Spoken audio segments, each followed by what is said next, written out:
नमस्कार दोस्तों, अगर आप कॉम्पिटिटिव एग्जाम की पढ़ाई कर रहे हैं तो केमिस्ट्री सब्जेक्ट तो आता ही है। केमिस्ट्री के कुछ क्वेश्चन आते हैं, तो आपकी पढ़ाई कितनी हुई है ये चेक ज़रूर कर लीजिएगा। यहाँ पे कुछ क्वेश्चंस है, वो क्वेश्चन के आंसर आपको कितने आते हैं, उससे क्या होगा, आपके क्वेश्चन भी हो जाएंगे और आपकी रिवीजन भी हो जाएगी कि आपको कितना आता है, आपकी तैयारी कितनी हुई है। देखिए, फर्स्ट है आपको रिएक्शन कंप्लीट करनी है, ठीक है। एसिड है कोई भी और बेस है, तो इसके बाद फॉर्मेशन किसका होता है, यहाँ पे वाटर है, ठीक है, और यहाँ पे किस चीज़ का फॉर्मेशन होता है।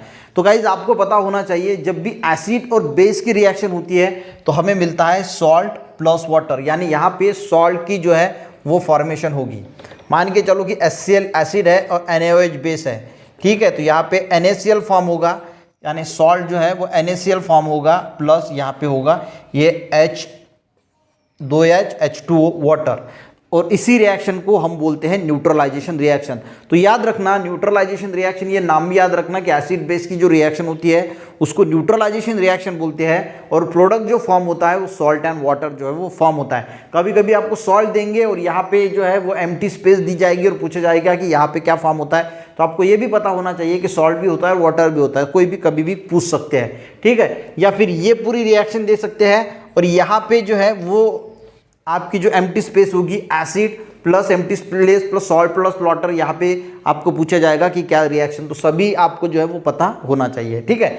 नेक्स्ट क्वेश्चन देखते हैं, size of atom can be describe with the help of. देखिए, जो एटम है कोई भी एक, ठीक है, तो इसकी जो साइज है वो डिस्क्राइब की जाती है उसकी, यानी एटम की जो रेडियस होती है Na, एटॉमिक रेडियस से जो है वो उसकी एटॉमिक साइज जो है वो डिस्क्राइब किससे की जाती है, एटॉमिक रेडियस से, ठीक है। ये न्यूक्लियस है, तो ये जिसकी जो रेडियस होती है, इस एटॉमिक रेडियस से साइज ऑफ एन एटम जो है वो डिस्क्राइब की जाती है।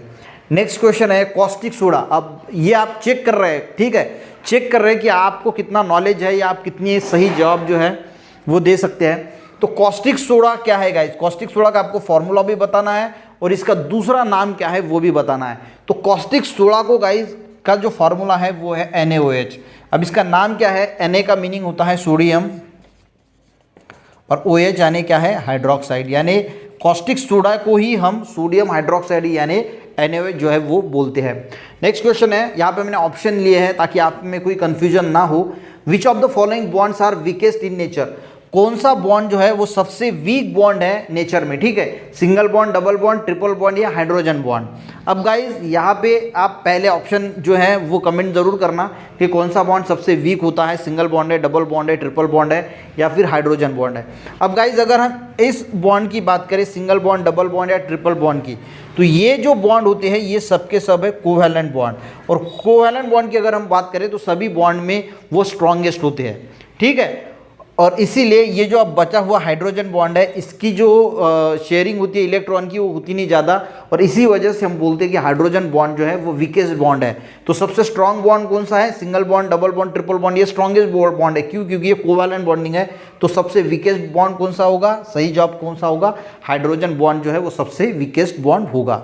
चलिए नेक्स्ट क्वेश्चन देखते हैं guys, the insoluble hydroxide is. देखिए, अब यहाँ पे आपको बताना है, नीचे कुछ हाइड्रोक्साइड दी है, यानी कैल्शियम हाइड्रोक्साइड, सोडियम हाइड्रोक्साइड, तो इसमें से इनसोल्यूबल हाइड्रोक्साइड बताना। यानी इनसोल्यूबल हाइड्रोक्साइड का मीनिंग जो वाटर में इनसोल्यूबल है, वाटर में जिसको डिसॉल्व नहीं होता, ऐसा हाइड्रोक्साइड।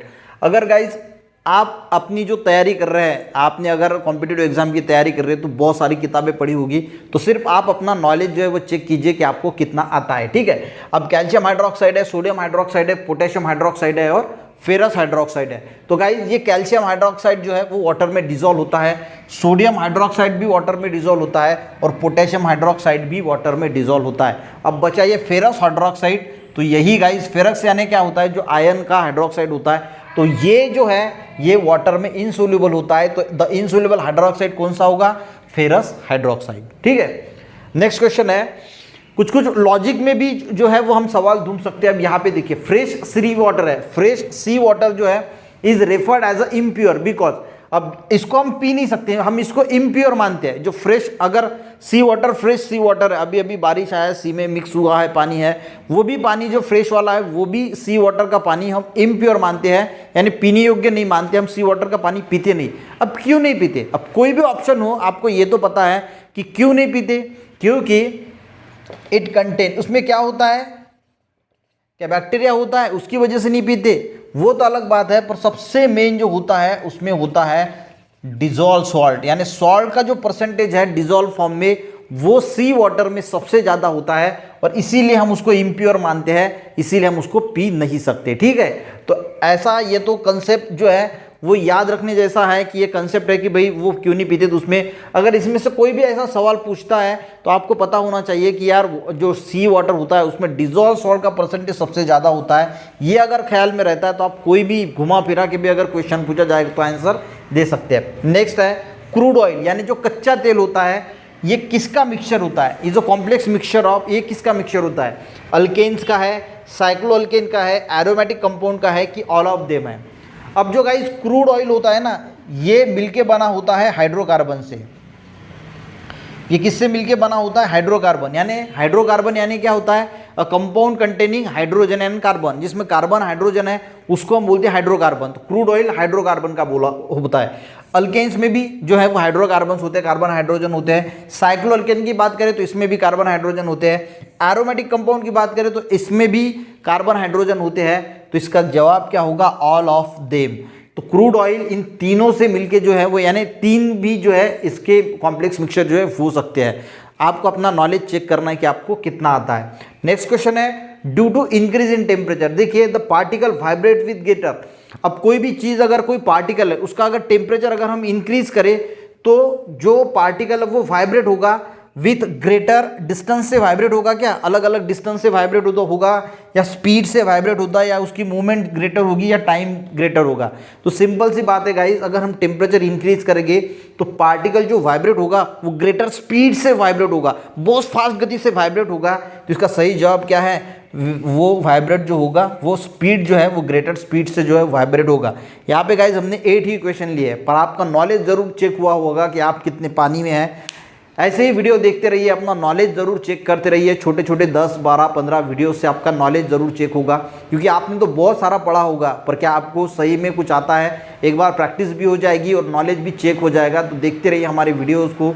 मिलते हैं नेक्स्ट वीडियो में, तब तक के लिए गाइस जय हिंद।